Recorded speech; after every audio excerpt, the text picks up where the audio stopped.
बाबासाहेबांच्या विचारांना अनुसरून तिचं पण काम हे खूप चांगल्या पद्धतीचं आहे. ती बोलके सुद्धा चांगली.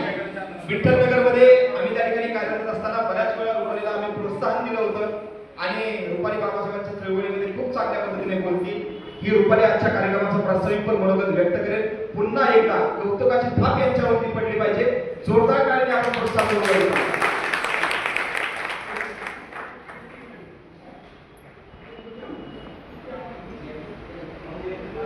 जगाला शांतीचा संदेश देणारे तथागत गौतम बुद्ध, भारतीय राज्यघटनेचे शिल्पकार डॉक्टर बाबासाहेब आंबेडकर आणि आपल्या सर्व अशा महान पुरुषांना वंदन करून आणि आपल्या अध्यक्षांचे सर्व स्टेजवर उपस्थित पाहुणे मंडळींचे स्वागत करून मी प्रस्तावित मांडते. आपले आता सांगितलेले गवळी सरांनी भाऊंनी की आपले कार्यक्रमाचे अध्यक्ष जे प्रकाशजी आहेत त्यांनी हजारो गाणी म्हणलेली आहेत, लिहिलेली आहेत आणि त्यातलेच गाणी माझ्या पप्पांनी सुद्धा म्हणलेली आहेत आणि यांची गाणी लहानपणापासून मी ऐकते.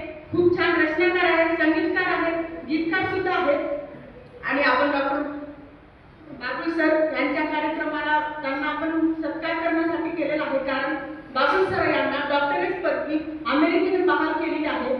आपला भारत त्या मानाचा कार्यक्रम झाला होता आजच्या रात्रीमध्ये, तिथं सांगितलं होतं की भारताने काहीही केलेलं नाही.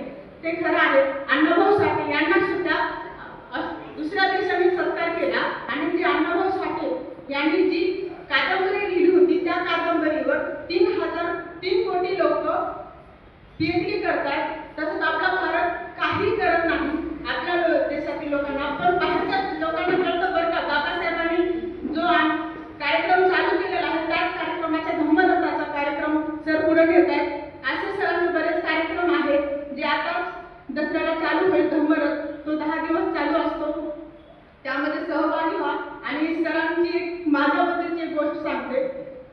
मी गेले 10-15 वर्ष सरांना ओळखते. माझं लग्न झाल्याच्या नंतर मी सरांना भेटायला गेले होते तेव्हा सरांना माहिती आहे की माझे जे मिस्टर आहेत ते तेलुगू आहेत, त्यांना मराठी तेवढं काही कळत नाही. आम्ही दोघं जण गेलो तेव्हा सर म्हणले की चांगले आहे ना मग सगळे आपल्या जिल्ह्यामध्ये आपल्या शहरामध्ये आपल्या धर्माचा प्रचार करतात, पण तुला संधी मिळते ते महाराष्ट्राच्या बाहेर पण हे करायचं. आणि सर करते बरं का. मी तिथे एक महिला मंडळ ग्रुप आहे, सावित्रीबाई महिला मंडळ, त्याचे अध्यक्ष म्हणून पण कार्यरत आहे.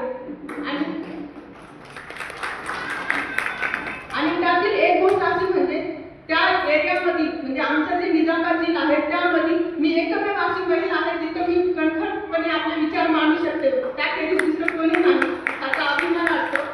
आणि ते देणगी दिले माझे आई वडील, माझे भाऊ, माझे शिक्षक, सरांसारखे आदर्श. सरांनी खूप चांगले विचार दिलेत आम्हाला. म्हणून आज सरांचा सत्कार करण्यासाठी सांगितलेलं आहे. तसं मला अचानकच सांगितलं की प्रास्ताविका करायची आहे. एक 10-15 मिनिटं आधी झालं तर म्हणून मी तुमच्यासोबत तेवढं काय बोलू शकत नाहीये. म्हणून पाहुणे मंडळीचं सर्वांचं स्वागत आणि गवळी भावना त्याचे पुढचं सूत्रसंचलन करावं, पुढचा कार्यक्रम पार पाडावा. जय भीम.